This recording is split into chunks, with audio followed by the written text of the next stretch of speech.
Welcome back. It's another crazy day for cryptocurrency. You can see GMT STEPN is one of the leaders today, up 9.2% on that daily time frame. So things are starting to look rather euphoric once again. Guys, if you're new here, do slap that subscribe button. I'm doing a $200 giveaway and that will automatically enter you. Just a way to say thank you to all the viewers helping me get close to that 5k sub level. So let's check it out. STEPN is up 10%, looking really good at the moment. Rank 70. Market cap is now 667 million. 32% surge of trade volume, and to be honest, if you did get in around that sort of June-May time, you'd have made a really nice 2x on your money already. So if you did get in around there, not financial advice, I'd probably be looking to book some profits right now.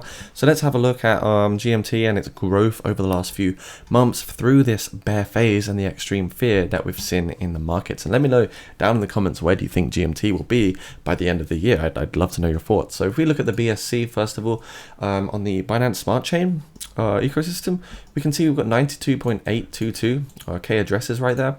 I don't know if it's going to give us too much analytics, but we can see here that the transfer amount is still looking rather healthy, as well as the unique receivers. Holders still looking pretty strong too. And again, looking at the whales, there's not too many whales here, which isn't too concerning. I guess this is probably like a developer wallet or something like that. And then we've got the Binance Hot Wallet here too. So it's looking rather good in my opinion. 92,000 unique addresses on, the BEP20 network is not too bad at all. If we also look here at the Solana, we can see this really does reflect a lot of traction for the project, especially over the last 4 months or so.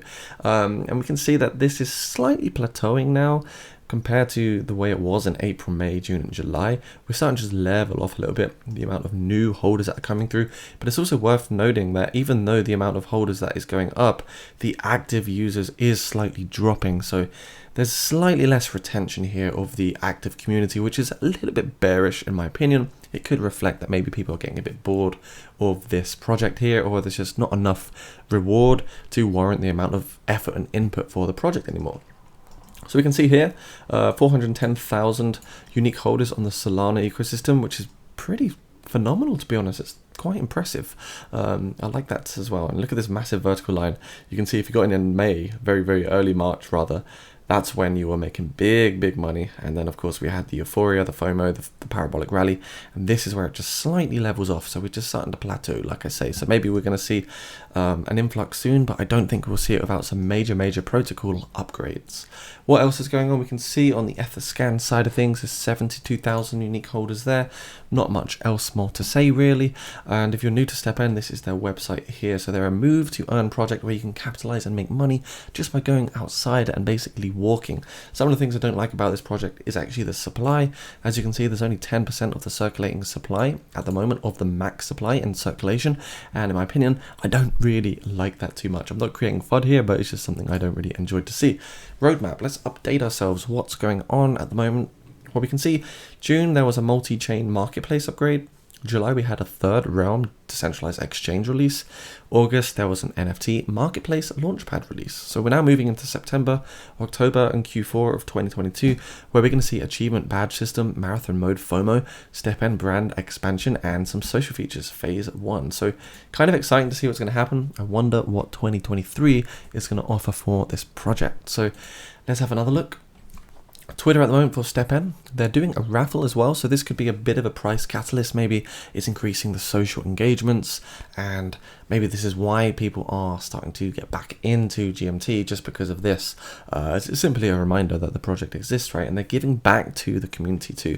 Enter now by replying to this tweet with Step Nizu plus a photo of your favorite route STEPNing in New York City or around there, and a screenshot of your exercise on the route. So it's pretty cool to see this. Let's see what sort of engagements we've got over here. I don't know if we've actually got people doing it. I'd like to see. Haven't seen any yet, but kind of interesting. What's going on? I like this. I like how it's actually bringing positivity and it's trying to like increase at being healthy, a healthy active lifestyle. And I do like the vision behind the project. I just don't like that you can basically get your tokens and sell them immediately, and I think that's why we're never really going to see a massively high valuation for this project. But anyway, let's check out the price and what's going on with GMT. So when we looked right here for the Solana, we can see basically this phase here from April to July. If we look, we can see April to July. Where was that? Let's just quickly find it. April to July. The thing is, we saw a lot of traction. This was April to July. So through this whole phase here, we actually saw the network users, the unique holders, expand. And this is what's really interesting. You could see more people FOMO'd in, but the actual active holders was reducing as the price went up and as we formed this massive bearish divergence and fell out of this rising wedge. This is typically a bearish reversal pattern. As you see, we've got the converging resistance and the converging support trend line, and we lost that support all the way down here with the Terra Luna FUD event, which is quite interesting to see.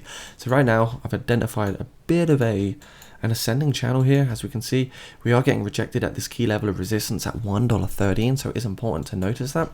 But if we can keep a positive price continuation here, if we can still push through with some positive price momentum, I do speculate that maybe, just maybe, if we can break through this resistance, if we can just retest that $1.13 level one more time, come back through, retest the support, I do speculate a $1.26 GMT in the near future, because this is almost a perfect ascending channel where you've got the swing low to support, you've got the swing high to resistance, followed by the swing low, swing high. It's also worth noting that these few wicks here, right here written on the 18th of July, and also here on the 9th of August and the 15th of August, these are resistance wicks. This is where we're getting rejected. In other words, you can see the long wick on top of the body. That means there's a lot of selling pressure around this $1.12 price level. So it's going to be very difficult to actually break through this price level and see continuation here for GMT STEPN. It's also worth noting we're slightly almost overbought. And I imagine if we do look at our Bollinger Bands, like I say, we're overextended again. So it's time to look at going short. Overextended on the 20-day moving average. As we see, the orange line means we've moved a bit too quickly. I'm sure if we look at our 4-hour time frame, we're going to be overbought, or at least we touched on it. As you can see, we touched here on the overbought, and now we're sort of just consolidating. So I don't know, it's very difficult to sort of predict the short term for these projects. As you see, very volatile, lots of big movements. Some of the movements are just crazy. I mean, look at this swing high here, down to swing low. You're looking at a 25% swing, and then you're getting yourself like another 34% swing. So the volatility is there. It's just trying to time the moment.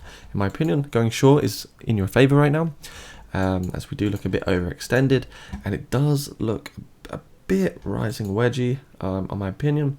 But you know, only the time will tell what's going to happen for this project here, guys. So let's wait and see. 20-day moving average here, a bit overextended. I think, you know, we've got a long way to go, but short term, it's just a bit too rocky, up and down like a yo-yo. And we've got many other macroeconomical factors to consider, you know, like inflation, the bear market, war, lots of things. So what do I think could happen for this project by, you know, maybe 2024, 2025? I think due to the tokenomics, we are limited.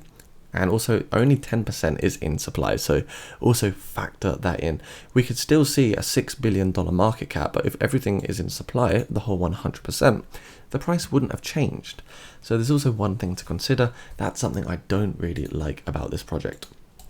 If we do break to the upside here of this ascending channel, then I would probably be getting really, really bullish. I'd be looking at a massive price explosion.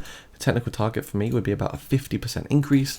I'd imagine GMT STEPN will come to around the $1.60 level if we do get this price explosion. If we can break through this ascending channel, we'll be really going crazy, guys. We'll be looking at a $1.60-ish price prediction here for GMT in the sort of Q4 stage of 2022. So that's my analysis here. I think lots of resistance here at $1.13, also even the $1.12 level. Of course, naturally, we've got resistance at $1.23. If we can get that bullish breakthrough and that impulse wave, we'll be looking at around a $1.60 due to the ascending channel, but we are going to need a lot of volume to support that. And you can see really the volume is just declining on this daily time frame, and it doesn't look super bullish. It's just a full-on decline of volume, as you can see.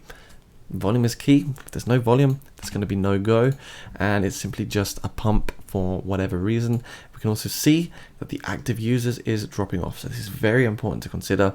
If people are not using the network, the value, the community is getting weaker, and I think that's important. And it's also reflected by this plateau in the increased holders. So really interesting. I don't know what the future will entail for this project. I don't know if it's super bullish. In my opinion, I'm not going to invest in this one. I don't know why. I just don't feel the buzz. I don't feel the appeal. And there aren't enough green flags that make me think, okay, I need to go for this. Anyways, guys, if you enjoyed the video, do slap that subscribe button. Come say hello in my Discord channel and the Telegram below. And make sure you also take advantage of all the other free links. Why not? Free education, right? Let's build together. Let's grow, learn, inspire, and create a community through this crypto bear market. Come say hi to me and I will reply. See you later, guys. Bye now.